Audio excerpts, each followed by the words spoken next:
una presentación para mostrar algunos números y para ver a dónde estamos y por qué llegamos a dónde estamos, un poco desde la percepción de la opinión pública. Fíjense que cuando nosotros hablamos de opinión pública y qué es lo que está viendo la gente, es lo que está viendo. Eso no quiere decir que sea la realidad, ¿no? Es la percepción acerca de cómo la gente ve las cosas. Entonces, ¿qué fue lo que pasó, digamos, rápidamente para llegar hasta acá? Me parece que gran parte del último año, año y medio, diría yo, el gobierno sufrió una crisis de confianza muy grave. Es decir, durante los 2 primeros años la gente decía, bueno, las cosas van mal, pero van a ir mejor en algún momento. Después de la corrida del 2018, de la primera corrida del 2018, la gente dijo, a ver, vamos mal y me parece que vamos a seguir mal, que este no es el camino. Quitó la confianza. Cuando quita la confianza, ¿qué pasa? Te quita tiempo también, porque si vos tenés confianza en alguien, decís, bueno, le doy tiempo para que haga las cosas. Cuando no tenés confianza, decís, bueno, mostrame algo para que te siga dando confianza. Y el gobierno no podía mostrar nada. Entonces, esto se sucedió en una cuestión muy fuerte de crisis, como ustedes ven ahí, en términos de lo que es el optimismo de la gente, el optimismo político y económico. Este es un índice que nosotros medimos semanalmente, que son 3.000 casos semanales que publicamos los lunes en Clarín, y que muestra con muchas variables, ¿no?, la percepción de la gente acerca de los precios, acerca de infinidad de cosas. Y vamos viendo de alguna manera cómo se va moviendo el optimismo. Nosotros empezamos con un optimismo alto, entre 45 y 40 puntos, el económico por debajo del político, el político estaba más fuerte. Y fíjense a dónde llegamos en octubre, noviembre del año pasado, ¿no?, desde septiembre del año pasado, en picos que estaban en menos de 20 puntos. Bueno, ahora empieza a recuperar y nosotros tenemos ya 8 semanas de recuperación, que viene creciendo, tanto el económico como el político, un poquito más, el económico más por arriba que el político. Y ahora vamos a ver un poco por qué se explica esto y por qué estas 8 semanas de crecimiento y por qué empieza a recuperar, y ustedes habrán escuchado que recupera un poco la gestión de gobierno.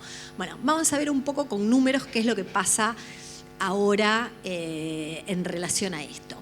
Vemos también, y esto es otro tipo de encuesta, es una encuesta nacional que se hace en 2.000 casos ponderados, pero son como 4.000 casos en todo el país, una encuesta mensual grande que nosotros hacemos, y vemos ahí que también empieza como una cierta recuperación. Pasamos, hoy hay un 30% que la gente cree que las cosas, que la economía se va a recuperar, frente a un 43% que no, pero la verdad que ese número de 43 llegó a estar en 60. Entonces, esto también, desde 2 metodologías distintas, vemos que hay como una cierta recuperación.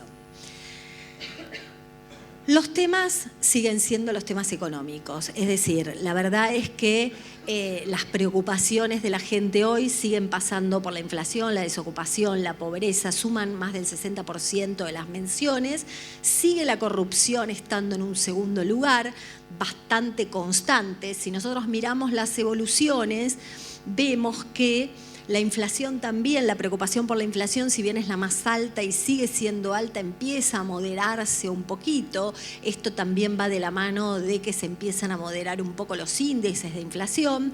Tenemos una preocupación que fue muy fuerte de tarifas el año pasado, que después bajó cuando se congelaron. La corrupción la vemos ahí en gris, que está totalmente pareja, ¿sí? Y aparecen algunos picos, pero en general está bastante estable todo, sacando el tema de la inflación y un tema que me parece que es central, que es el del empleo.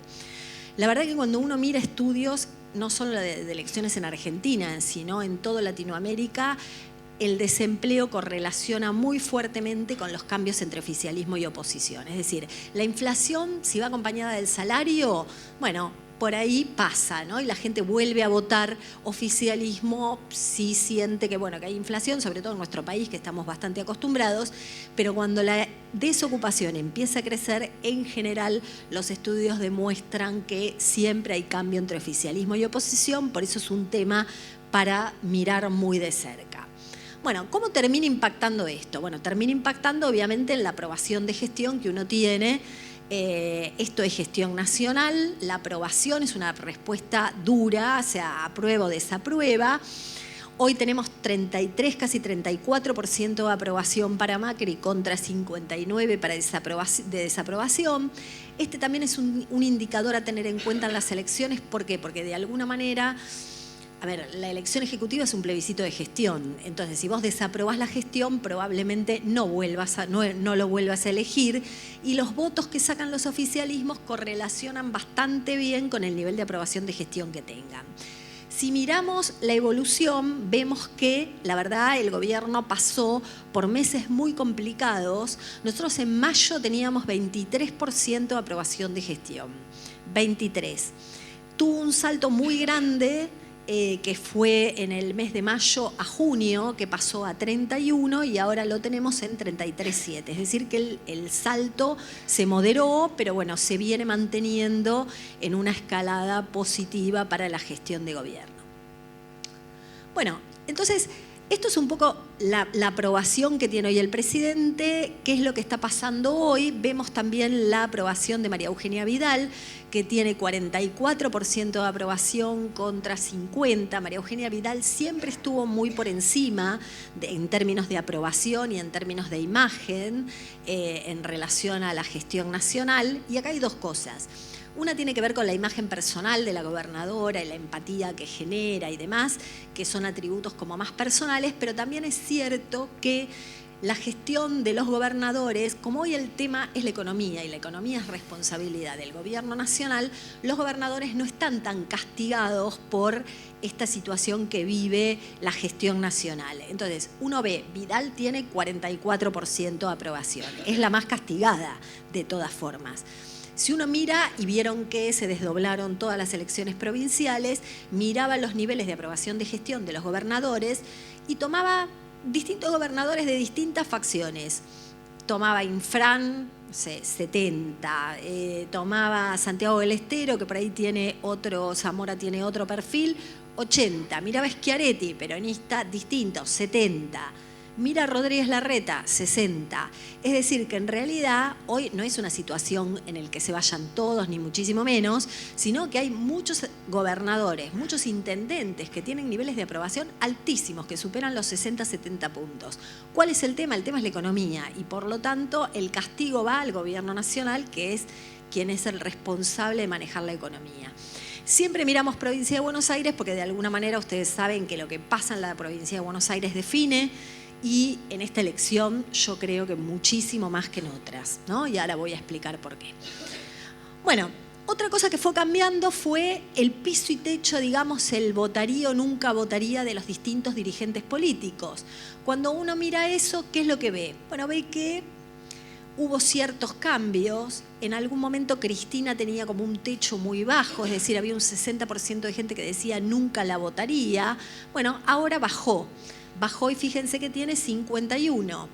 Macri tenía 50 habitualmente, llegó a 60, es decir, que en un momento superó casi por 10 puntos a Cristina. El nunca votaría de Macri era 10 puntos más alto que el de Cristina.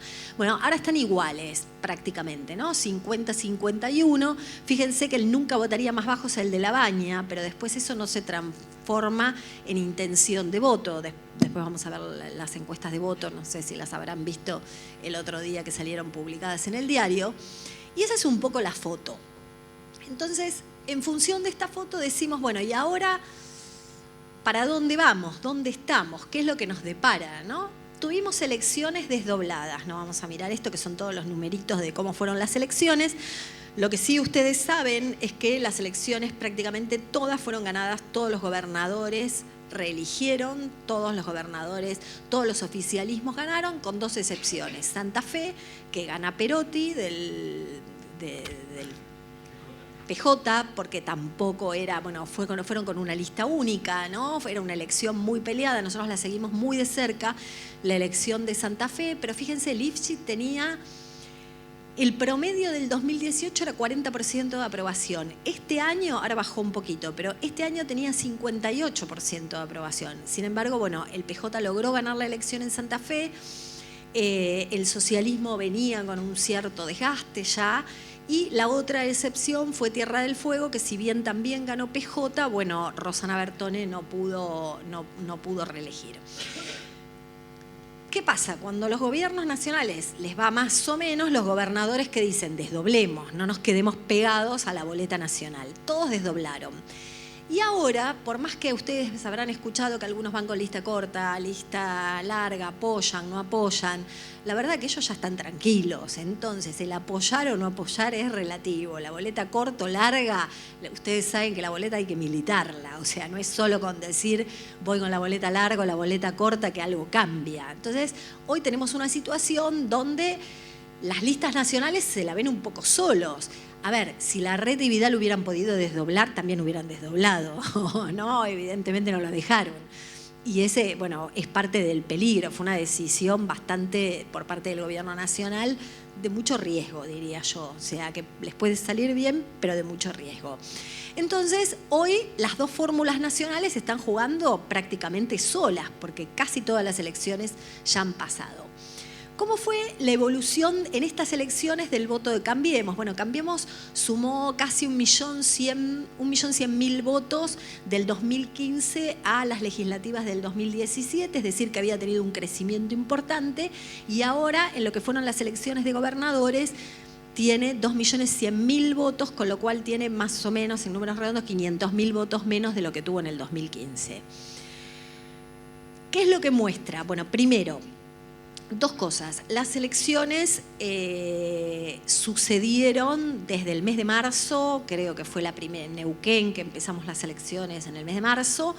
Sucedieron de marzo en adelante, el gobierno hasta el mes de mayo tenía 23% de aprobación de gestión, o sea que se sucedieron durante el peor momento, digamos, de la gestión del gobierno nacional. También es cierto que no necesariamente las elecciones a gobernador, para elegir un gobernador se corresponde con lo que se vota a nivel nacional. Hoy Macri sigue midiendo más en Córdoba, yo diría que mide más en Córdoba que, veo los números, que en la ciudad de Buenos Aires, ¿no? Entonces, siguen teniendo buen nivel y la gente...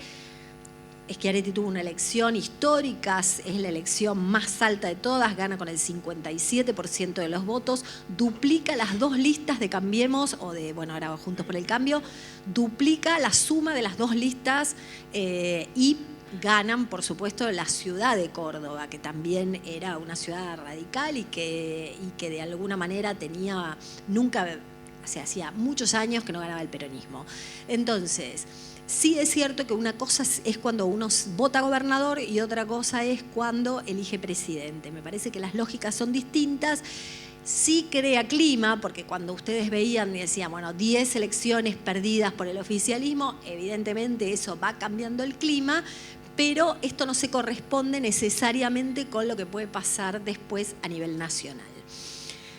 Entonces, yo les decía, a ver, me parece que ustedes, bueno, les decía, en mayo el gobierno estaba en 23 y de golpe en junio pasó a 30.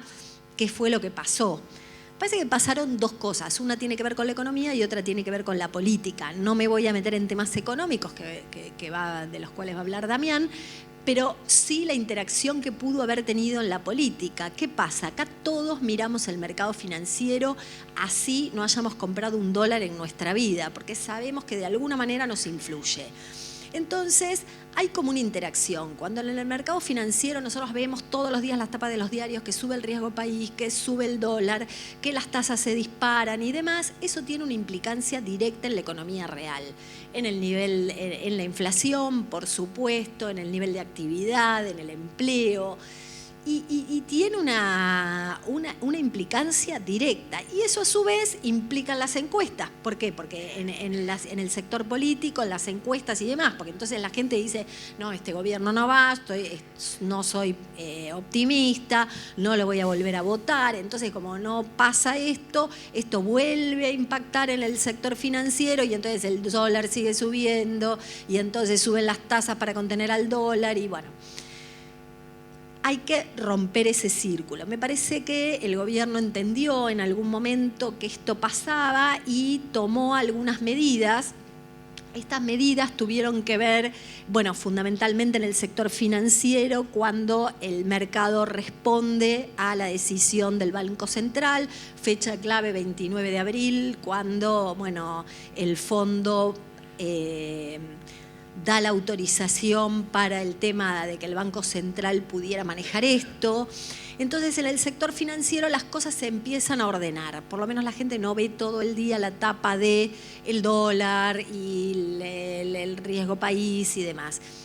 ¿Eso implica o eso impacta en la economía real? Muy poco, por eso nosotros pusimos verde el sector financiero, todavía la economía no repunta, empieza a haber como una cierta moderación. ¿Por qué? Porque el gobierno empezó a tomar algunas medidas, como yo les decía antes, y entonces de a poquito parecería que, bueno, que la inflación empieza a caer, que los salarios empiezan a crecer, muy leve todavía. Y esto empieza a impactar en el sector político, es decir, hoy los oficialismos casi todos están más fuertes. Esto también tuvo que ver que los gobernadores estuvieran fuertes por una decisión del gobierno central y hoy prácticamente todas las provincias son superavitarias. Lo que pasa que después esto les resultó poco funcional desde lo electoral, ¿no? Entonces, bueno, la verdad que hoy las encuestas le empiezan a mejorar. Me parece que el gobierno toma la iniciativa cuando, sin ningún efecto, o sea, sin ninguna definición, pero cuando plantea el hecho de los 10 puntos de consenso, o sea, nadie lo firma y era lógico que nadie lo iba a firmar en ese momento, pero era un gobierno que parecía como un poco dormido, toma la iniciativa y genera como un cambio. Entonces, esto se dio a la vez de las estrategias que tenía tanto el gobierno como la oposición. Por parte del gobierno, la verdad que las estrategias eran bastante parecidas. Polarizar, o sea, dividir en dos al electorado, y esto tanto el gobierno como la oposición lo logró. Hoy están polarizados y esa es la situación que tenemos. Una división opositora tratando de que la tercera opción no terminara de consolidarse, eso también sucedió. Queda la fórmula Labaña y Urtubey, pero por lo que estamos viendo en las encuestas no tiene nada que ver con la fuerza que tuvo en algún momento cuando podía haber prosperado. Que la verdad había oferta porque había muchos candidatos y había mucha demanda, porque había más gente que no quería ni Macri ni Cristina que gente que quería alguno de los dos.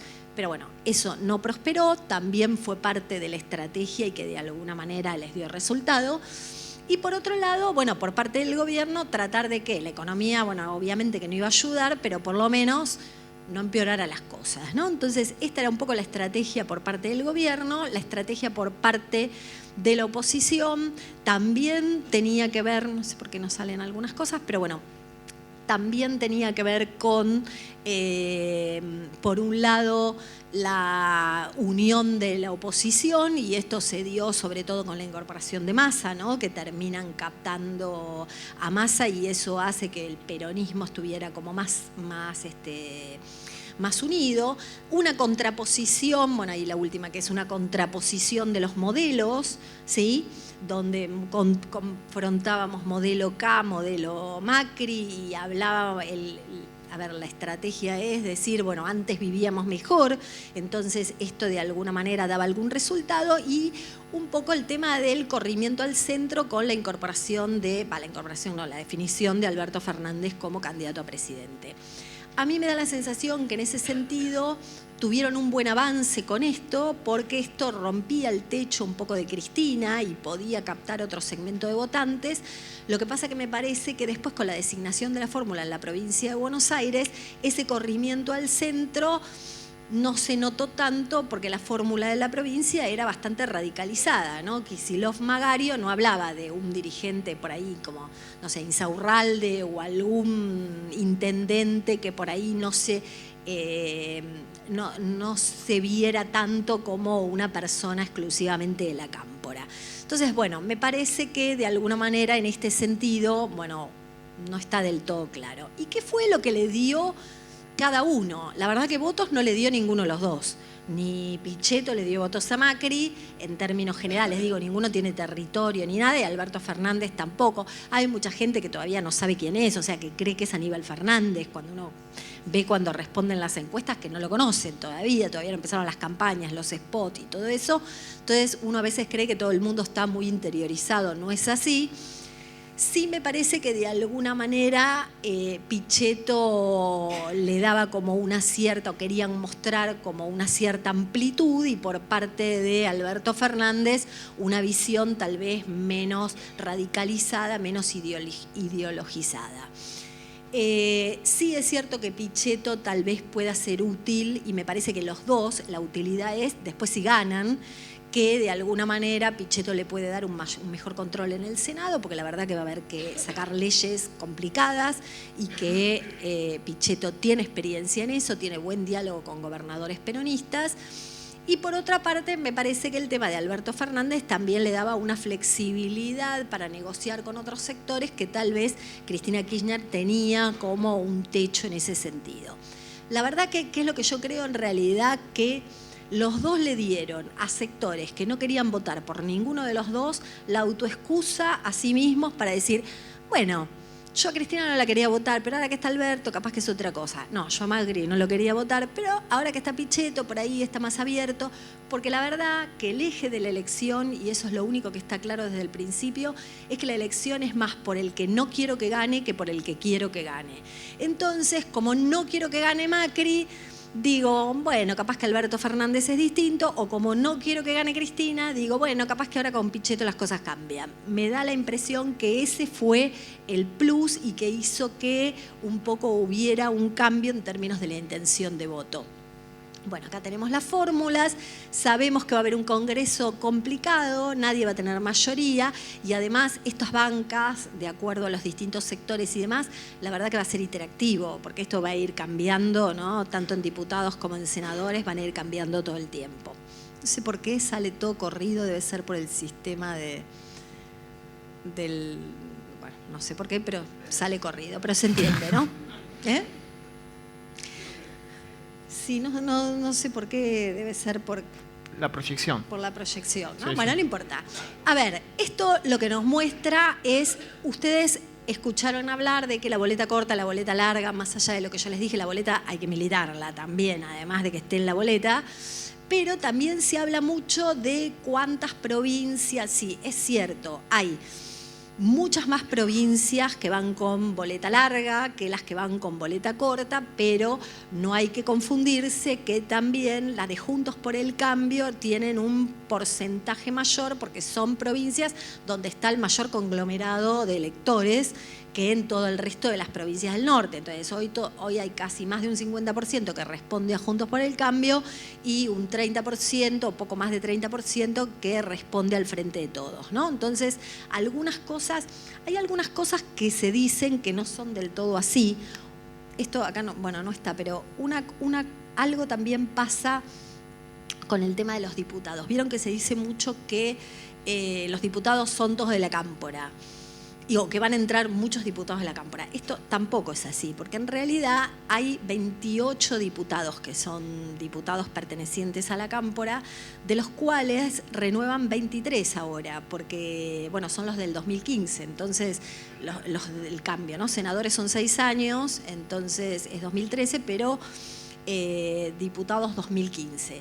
Entonces, de los 28 que tiene la cámpora, hay 23 que renuevan, que están en juego. Y la verdad que de acuerdo a las proyecciones de intención de voto, en el mejor de los casos podrían entrar 15. O sea que va a haber menos que antes. Pero bueno, son estas cosas que por ahí se dicen y que en realidad no son así. Bueno, quiero ir al tema. Bueno, a ver, yo quiero aclarar una cosa en relación a las encuestas. La verdad que sí, es terrible. Las encuestas, primero, que las encuestas con estos márgenes son para nosotros un estrés. Pero además de eso, la verdad es que hay mucha gente también que decide el voto en el último momento. Yo creo que hay una semana antes una ola que te dice para dónde va el tema. O sea, ¿va para acá o va para allá? Y la verdad que yo tengo muchas elecciones encima, lo veo de elección en elección y siempre es como que a último momento parece que la ola iba para un lado y resulta que va para otro. A veces no hay cambios, pero se define muy sobre el momento. Esto es por espacios. Fíjense que la gente no conoce ni el nombre de los espacios, ¿no? Uno más o menos le aclara porque los nombres son nuevos, entonces mucho no se sabe. Pero tenemos, a ver, si esto no se llama polarización, no sé cómo sería el término. Entonces tenemos una elección muy, muy peleada. Hoy nosotros tenemos un 0.7 por encima Alberto Fernández de Macri.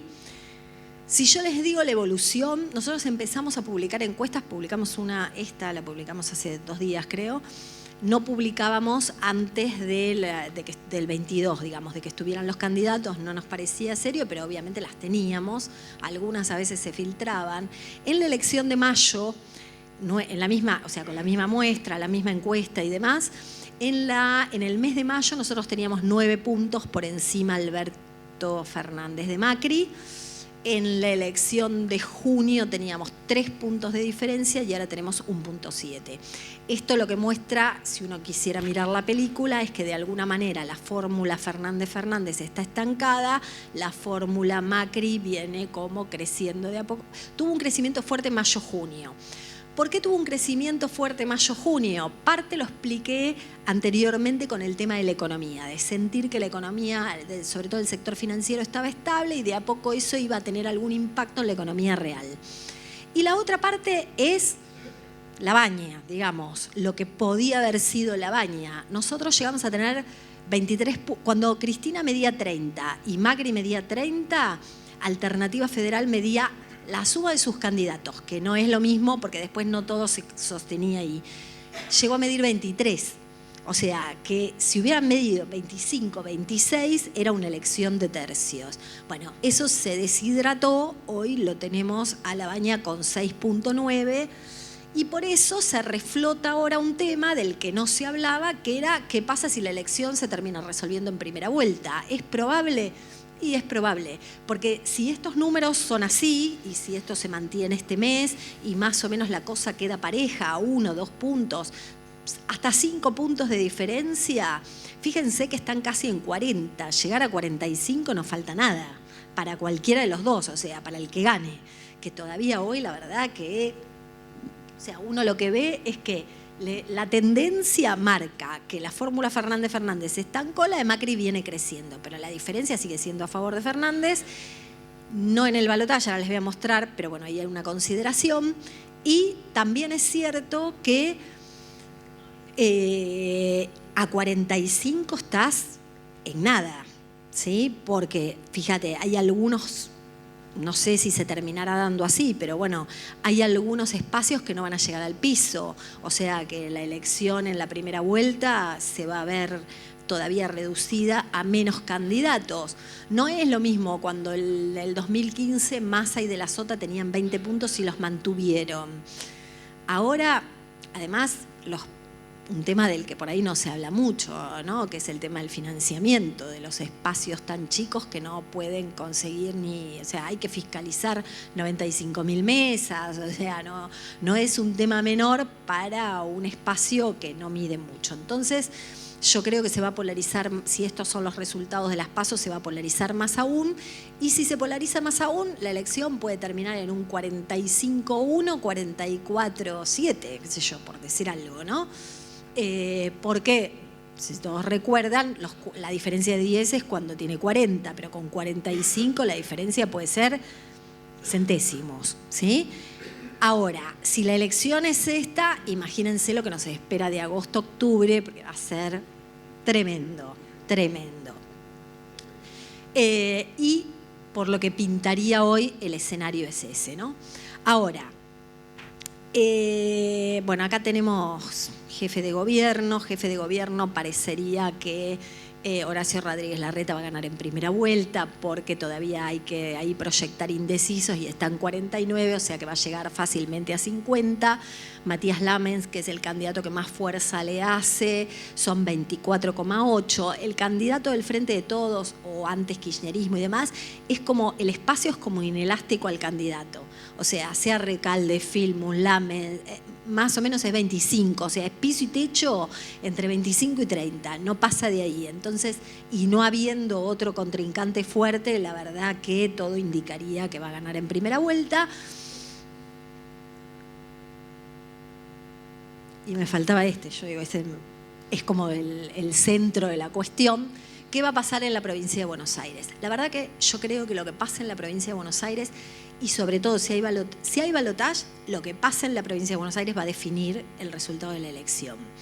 Si Vidal pierde, va a ser muy difícil para Macri ganar la elección en la provincia de Buenos Aires, ganar la elección nacional. ¿Por qué? Porque la verdad que es su mejor carta. Si su mejor carta pierde y pierde la provincia de Buenos Aires y él tiene que hacer campaña solo de cara al balotaje en la provincia de Buenos Aires, la verdad no veo que haya mucha chance. Si Vidal gana, probablemente la elección termine dándose vuelta si hubiera un balotaje, porque si no se definen todas juntas, ¿no? Se definen en octubre.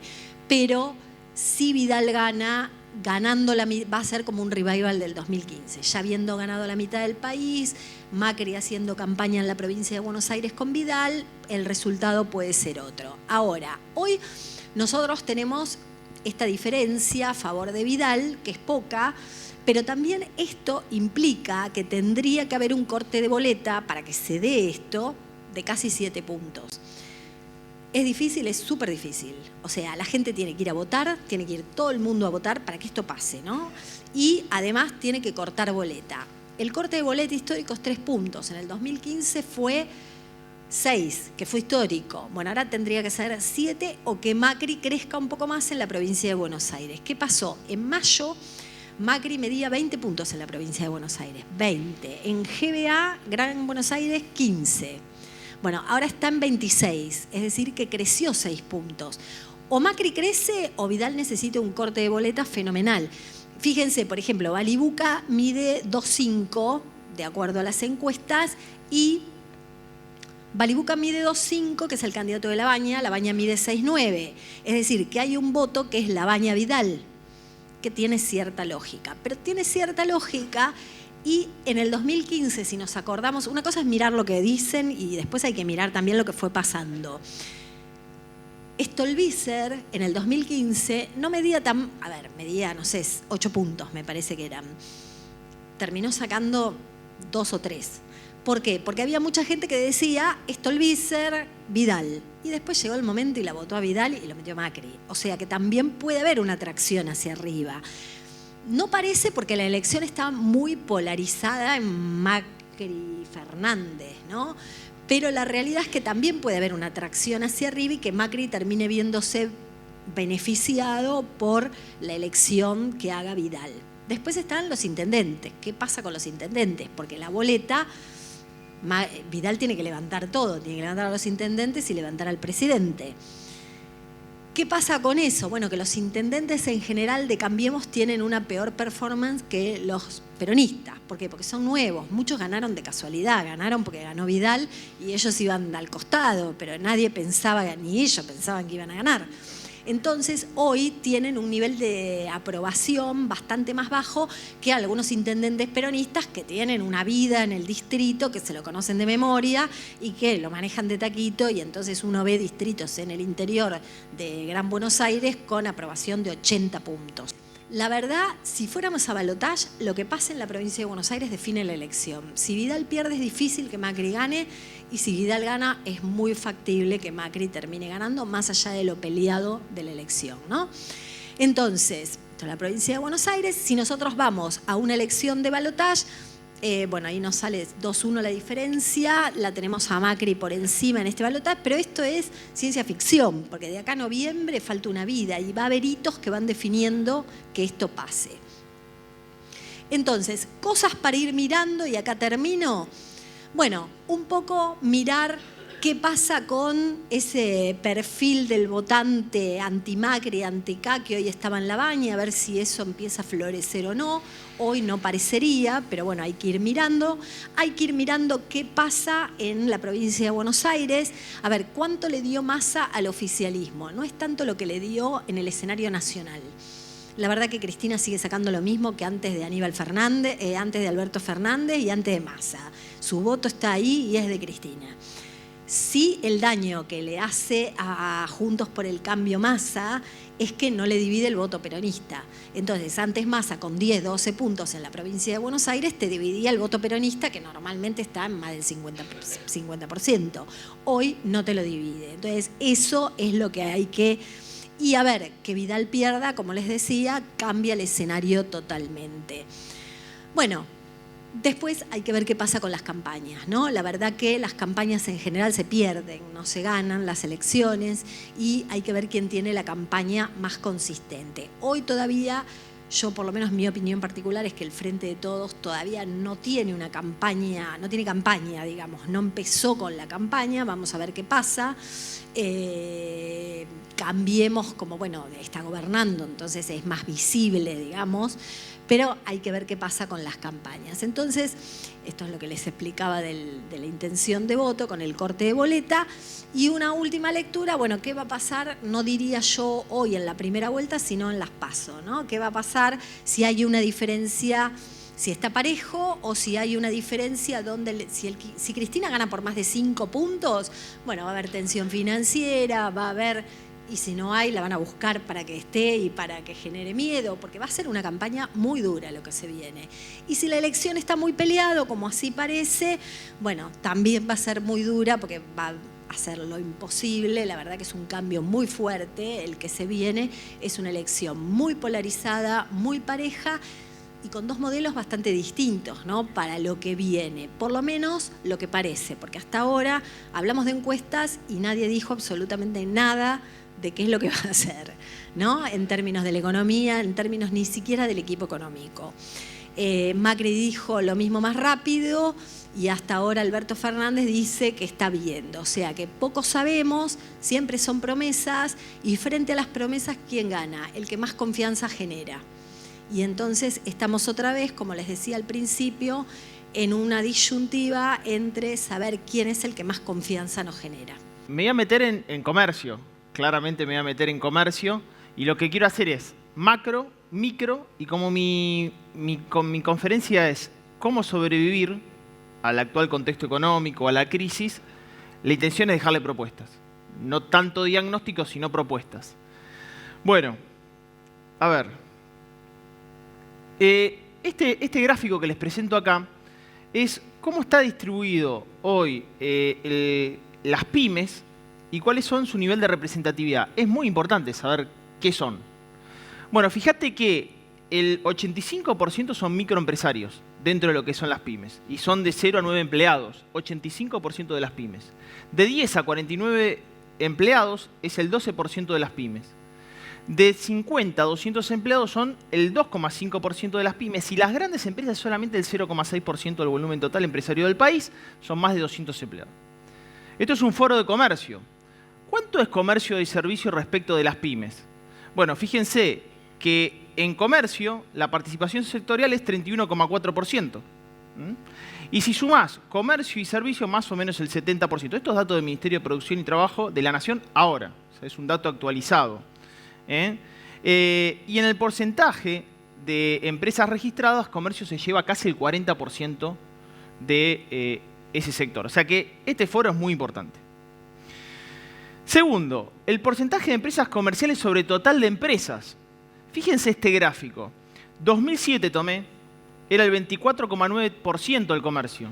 ¿Y ahora cuánto es? 31%. O sea, fíjate cómo fue creciendo, 31,1%, cómo fue creciendo el total de empresas comerciales sobre el total de empresas. Cuando hablamos de total de empresas, tenés industria, tenés agropecuario, tenés construcción, etc. Comercio creció mucho del 2007 a la fecha. Uno podría decir, bueno, porque en realidad cerraron muchas industrias. Uno podría decir porque hubo un crecimiento en algún momento donde el consumo fue parte del modelo, etc. Pero la realidad es que el comercio creció mucho en la participación sectorial. Fíjate, cuando hacemos un análisis más macro, desde dónde debemos partir o qué deberíamos decir, acá les traje una diferencia entre lo que es la devaluación 2014 versus 2018 y que estamos en 2019.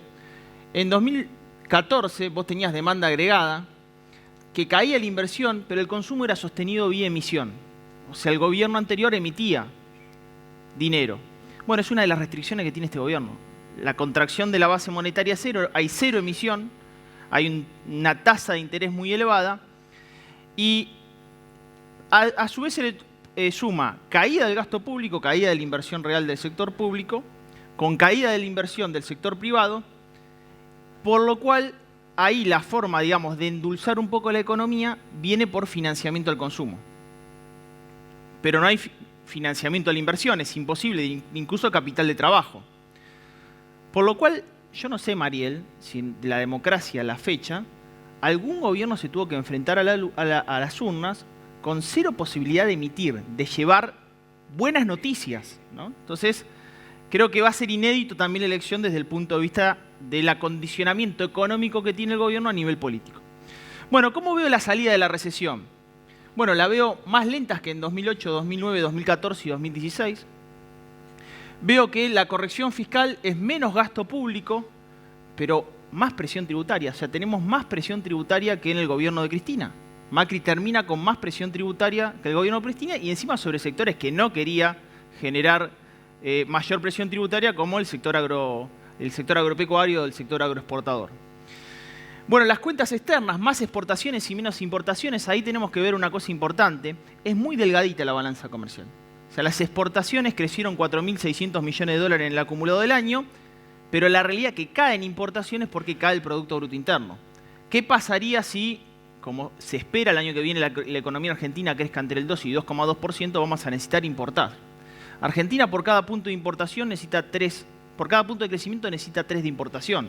O sea que ahí tienes una situación en balanza comercial que el próximo gobierno va a tener que ver. Política monetaria más dura e inercia inflacionaria más persistente, aumento de precios regulados y minoristas. Está planchado. Precios regulados planchado y dólar planchado. Esto seguramente va a hacer que la inflación, que ahora está desacelerándose, después de las elecciones volvamos a tener algún tipo de rebrote inflacionario. Bueno, situación macro 2. Si tengo que ver el vaso medio lleno, ¿qué deja Macri? Bueno, corrección de tarifas y el tipo de cambio tienen un terreno avanzado. Hoy estaríamos un tipo real de cambio multilateral de evaluación del 2015, principio de 2016, hoy, el tipo real competitivo de cambio, y el tipo de cambio del 2011. Muchos me dicen, ¿qué tipo de cambio tendríamos que tener para estar en el 2002? Un dólar de 66 pesos. Imaginaría que vuela, ¿no? Pero ese debería ser el tipo de cambio, porque muchas veces se comparan periodos que no son incomparables.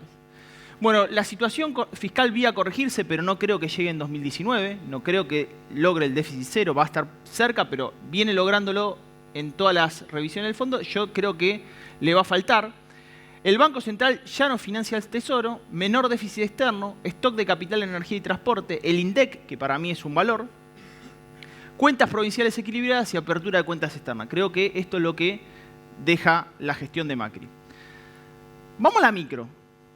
¿Cuánto tiempo cada cuánto tiempo planea realizar las compras en 2019? Esto es una encuesta que hicimos nosotros.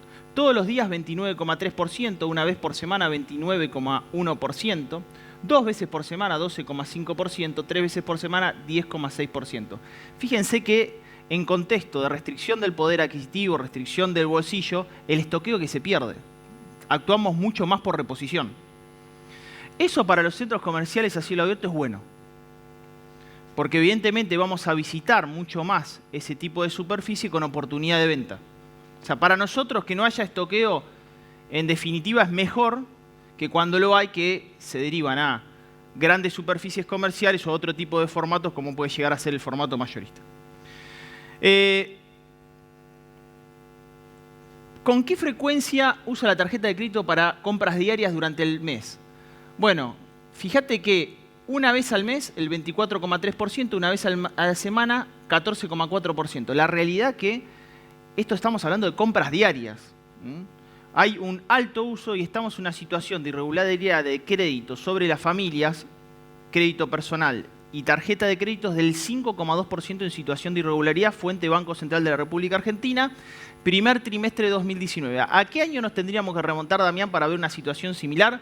Año 2009, fue 5,4%. O sea que las familias están endeudadas. Hay un alto nivel de endeudamiento en las familias.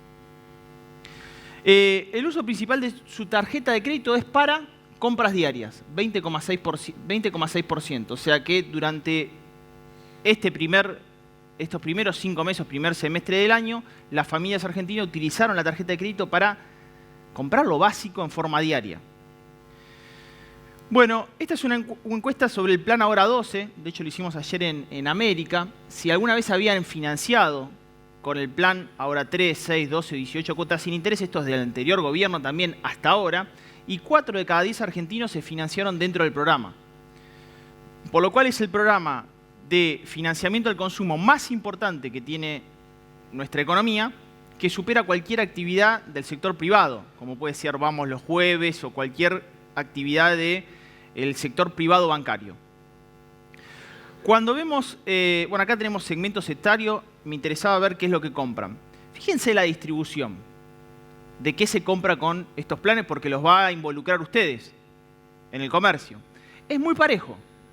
Televisor 11%, línea blanca 10,8%, teléfonos celulares 9,7%, calzado y marroquinería 8,3%, materiales y herramientas para la construcción 8,3%, indumentaria 8,1%. La realidad es que tenés una distribución bastante equilibrada. O sea, en definitiva estamos usando el plan para comprar en todos los rubros presentes. Y eso es bueno, porque evidentemente el plan, además que medido los últimos 2 meses de mayo respecto de los últimos 2 meses de junio, creció 5 veces en su uso al cambiar el costo financiero total y la tasa. Recordarán que antes era 45% de tasa y costo financiero total del 60%, ahora estamos en costo financiero total del 25% y tasa de interés del 20%, donde el comercio en muchos casos está asumiendo esa tasa, por lo cual realmente tenemos cuotas sin interés. Esto me parece muy importante y ya en formato comercio, casi 1/3 de las compras están pasando dentro del programa a partir de que ahora es todos los días, a la posibilidad de financiar la compra del consumidor todos los días. Esto lo hicimos, es un análisis que hicimos, es qué pasa cuando hay movimientos del tipo de cambio, qué pasa con los precios y qué pasa con el consumo. Bueno, acá tenés desde el 2014, lo hicimos, tienen los colorcitos, pero vamos al 2018. Consumo en caída, precios 31% al alza, esto es medido en consumo masivo. Fíjate la variación del dólar, 114%, y tuviste claramente una situación donde pega en consumo masivo, pero el año pasado, que fue el momento, digamos, donde la devaluación fue brusca, si bien le pega fuerte al consumo, los resortes o los resabios de esa situación se ven más siempre en el año siguiente. Y es lo que estamos viendo en el primer cuatrimestre de este año. Más teniendo en cuenta que el primer trimestre, el cuatrimestre del año pasado, no había sido tan malo. Por lo cual, acá vuelve a variar el tipo de cambio muchísimo menos respecto del año pasado. Fíjate, un 14% en el acumulado del año. Tenés más caída del consumo respecto del año pasado, que habías promediado incluso un primer cuatrimestre bueno, con una caída bestial el resto de los meses, pero la mayor caída se empezó a dar a partir del mes de septiembre del año pasado. Bien. Bueno, esto es los precios por segmento y qué decisiones toman los argentinos respecto de las marcas. Acá tenés marcas mayoristas, segundas marcas que vendrían a ser las baratas, medias y están las caras.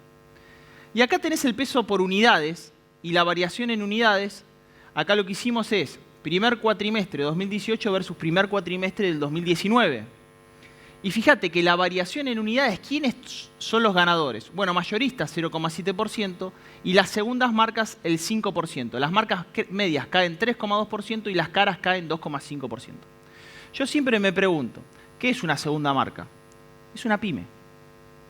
Por lo cual ahí claramente tenés una oportunidad.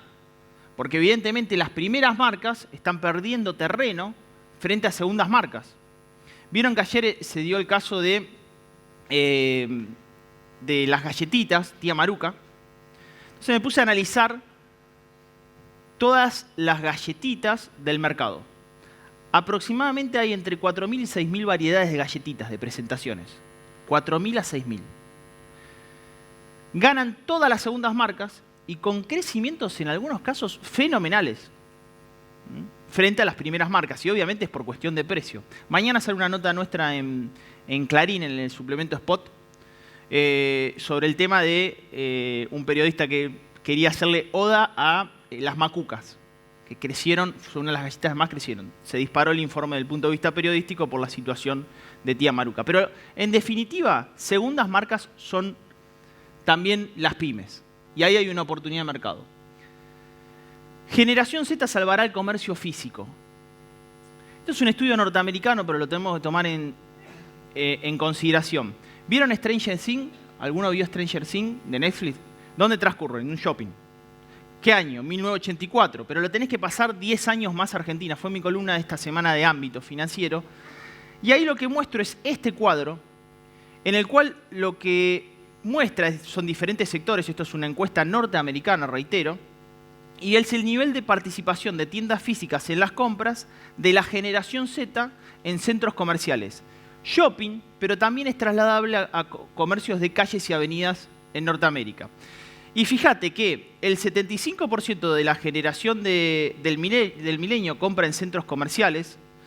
De la generación Z, el 58%, de la generación X, el 58%, y la generación Z en 3 meses del último trimestre de 2018, el 95% visitó un centro comercial. ¿Qué es la generación Z? Me preguntás, Damián.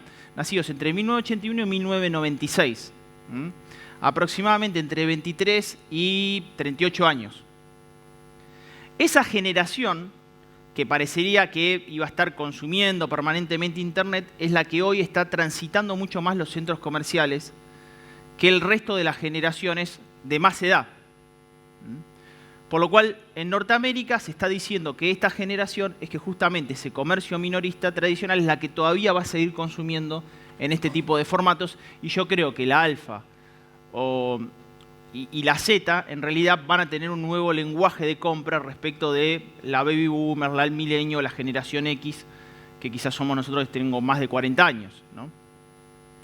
Bien, ideas. Esto es Forever 21. Yo creo que el comercio minorista va a tener mucho que ver con su comunicación digital. Miren lo que hace Forever 21. Pone el Instagram sobre el formato físico de comercio y hace un 21%, Forever 21, 21% de descuento si se toma una foto con indumentaria de Forever 21 y se la muestra al cajero. O sea, vos te sacás una foto, la publicás en el Instagram de Forever 21 y vas al comercio físico. Ideas que transitan en esta lógica de comunidad online, comunidad, comercio físico. Bien, cuentas de resultados. Las voy a hacer cortitas, pero me interesaba y después voy con más ideas. Cuenta de resultados que me parece que hay que tratar en el actual contexto para el comercio.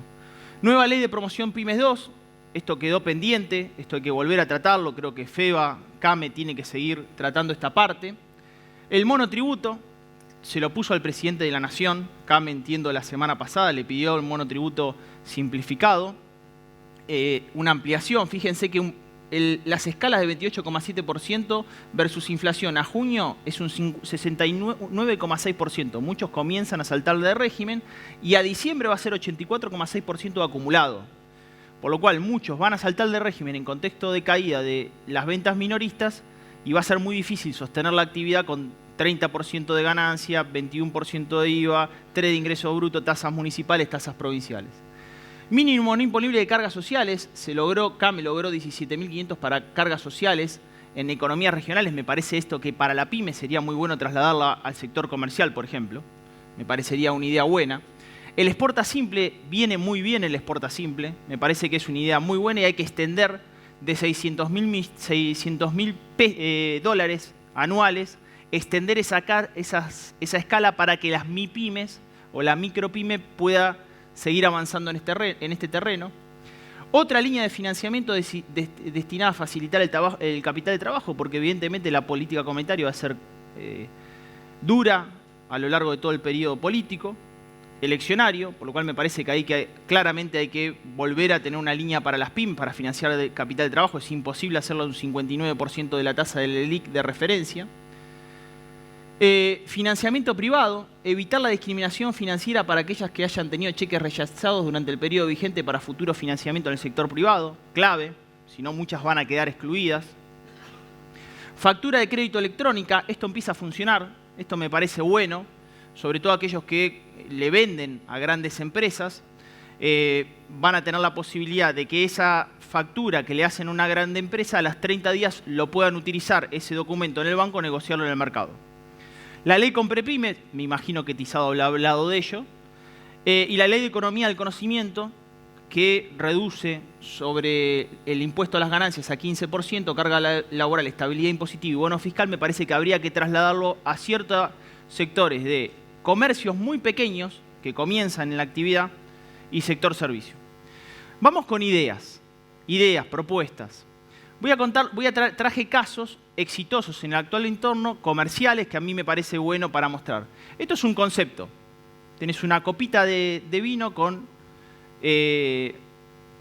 una bandejita, es un momento, una picada.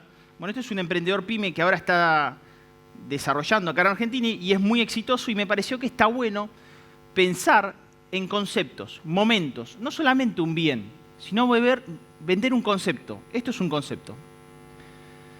Sillas apilabres, otra pyme. ¿Por qué me pareció bueno? Bueno, porque los hogares más importantes en Argentina ya no es la familia tipo. Son los hogares unipersonales, el 36% del mercado. ¿Cuál es el mayor crecimiento del sector inmobiliario? Departamentos o departamentos de 34 o 40 metros cuadrados. Una pyme interpreta no solamente el contexto económico, sino el contexto social y cultural, trae esta idea. Este es un caso de Came. Juguetes a energía solar. ¿Qué le dice la generación alfa al papá? Papi, las pilas contaminan. Un empresario pyme entiende que hay una generación que tiene que ver con el cuidado del medio ambiente y con este tipo de idiosincrasia. Una pyme interpreta esto y obviamente le está vendiendo a esa generación alfa de chicos de menores de 10 años. Maravilloso. Me cae el mercado de la bicicleta y lo busco en ocio y entretenimiento. Genial. Gran idea. Estas son pymes que emprenden en el actual contexto económico y les va muy bien, ¿eh? Alfajor con Fernet. Este lo mostramos en América, con Bataglia, sábado a la mañana. Y este empresario me llama a las 2 semanas. Me dice, Damián, lo que te agradecemos por la difusión de nuestro caso, pero te vamos a pedir un favor. No nos menciones más. Porque no damos abasto con mi señora para poder vender. Claro, es muy importante, si sos pyme, pensar en que cuando vos lográs que sea un oferente que tenga un producto tan particular, vas a tener toda la demanda. Esto se llama nicho, estrategia de nicho, sobre un producto como es el alfajor. Pasaron 2 años de este caso y hará 2 meses me llamó para consultarme cuánto costaba la publicidad en polémica del bar. Digo, siendo pequeño, un tipo ya estaba pensando en crecer. Esto también pasa en Argentina. No es lo mismo ser una persona que se dedica a la ortodoncia que ser un diseñador de sonrisa. No es lo mismo. Este caso lo traigo, ¿por qué? Porque en el caso de la comunidad física y lo online por Instagram, ¿qué es lo que hizo? Fíjate, muestra cómo estaba la dentadura de esta chica y cómo termina con su trabajo. Si sos prestador de servicio, tenés que mostrar. Y no tenés que tener miedo a la copia, porque la mejor competencia que podés tener sos vos mismo. Vos tenés que tratar justamente de superarte a vos, porque yo sé que está la mezquindad por parte del comercio. No voy a mostrar porque me van a copiar lo que hace. No. Hoy, claramente, la superación es a diario. Te tenés que superar vos mismo y tratar de mejorar justamente esta situación. Y servicios es muy importante, los que tengan servicio, comercio de servicio, tangibilizar. Y es muy importante tangibilizarlo digitalmente porque es el boca a boca del almacenero de antes. Es la viralización del almacenero actual en el boca a boca. Bueno, este es un caso que traje, digo, siempre para la pyme hay una oportunidad. Este es el caso del 2011 en Haití, el terremoto de Haití. lo que pasó era que había poblaciones vulnerables. Este era un argentino y proveyó estas soluciones. Hoy exporta a todo el mundo. Siempre que hay una buena idea y una necesidad, para la pyme hay una oportunidad. Pierpaolo Barbieri, Walla, Argentina, 35% pobres.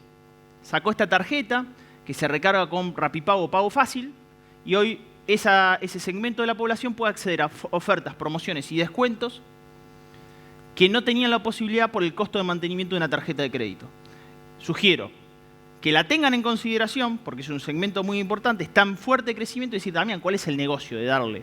Bueno, claramente todo ese volumen de plata, que es muchísima, está puesto en una tasa más allá del 60%.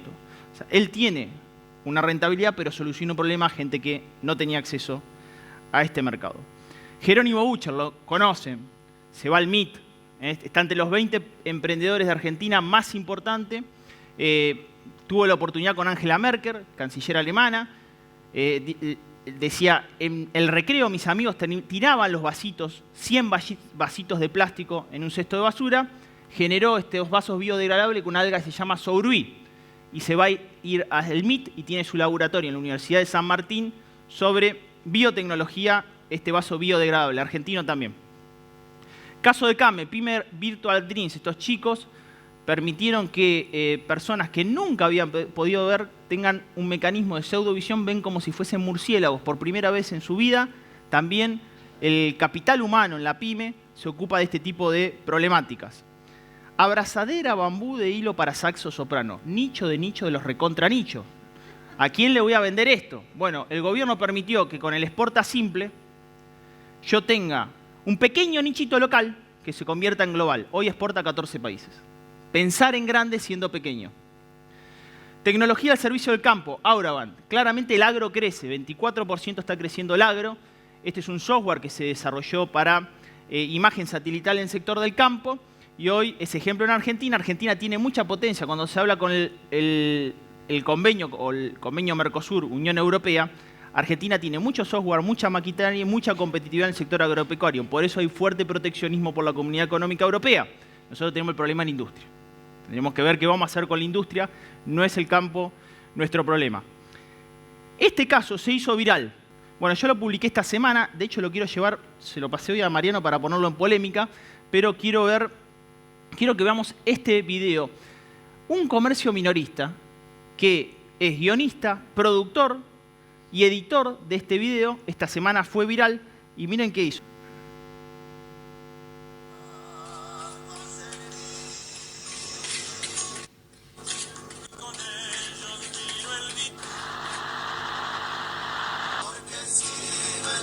Una fiambrería.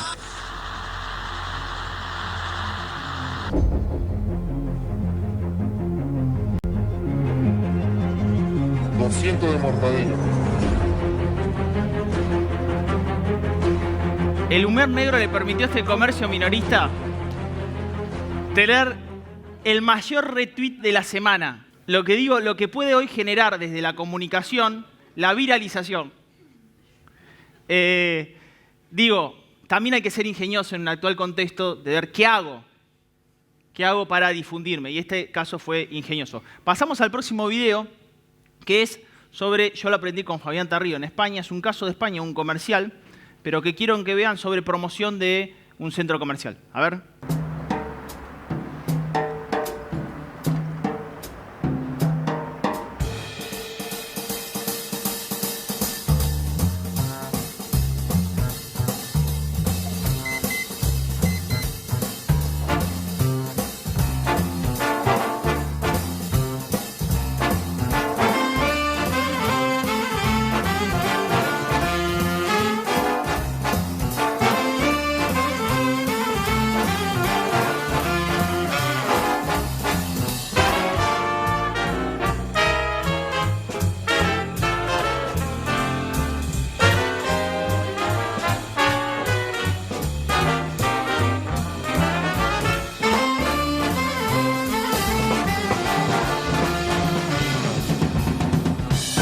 Pequeños comercios, grandes historias. Zona Comercial Granadilla, ahora en rebajas.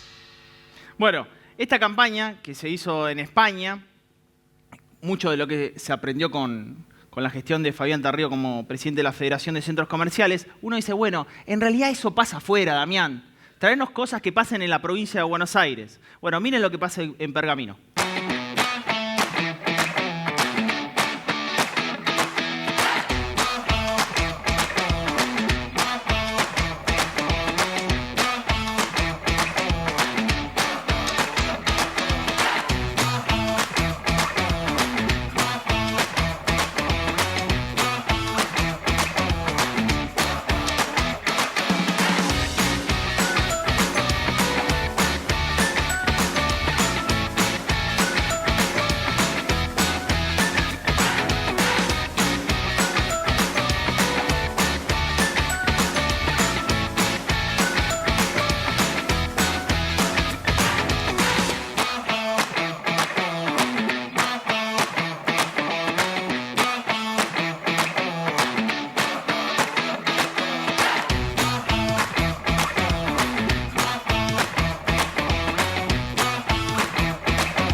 Club de Compras Pergamino es una aplicación gratuita que te permite obtener descuentos, sumar puntos y canjearlos en tus próximas compras.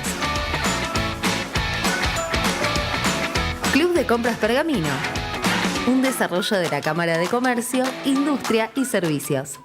Siéntase orgulloso, porque esto pasa en la provincia de Buenos Aires también, ¿eh? ¿Por qué le pasé estas acciones de promociones y descuentos? Bueno, porque, fíjense, les voy a dejar estas 3-4 frases para cerrar. Ningún cliente sabe lo que quiere hasta que lo ve con un 50% de descuento. Hoy es muy importante hacer esas acciones, me parece que es fundamental en el actual contexto. El boca a boca es el mejor medio publicitario, se llama red social, quedó claro. No te enamores de lo que haces, enamórate de lo que quiere y necesita el cliente. Esto es muy importante. Muchas veces decimos, yo voy a hacer esto toda la vida. Sí, por ahí estás en el rubro, pero no necesariamente lo vas a tener que hacer igual siempre. Fundamental adaptarse al actual contexto económico. Esta próxima, que les voy a dejar, no es una frase mía, pero es de Bill Gates, dice, las oportunidades grandes nacen de haber sabido aprovechar las pequeñas. A mí me parece que en algunos rubros y en algunos segmentos, por eso era la idea, creo que hay oportunidades para penetrar el mercado, incluso cayendo las ventas, respecto de otros contextos económicos, por lo cual ese era mi mensaje en el día de hoy. Lejos, ahí tienen mis redes sociales. Fue un placer, gracias Mariel por bancarte, que te tenés que ir vos.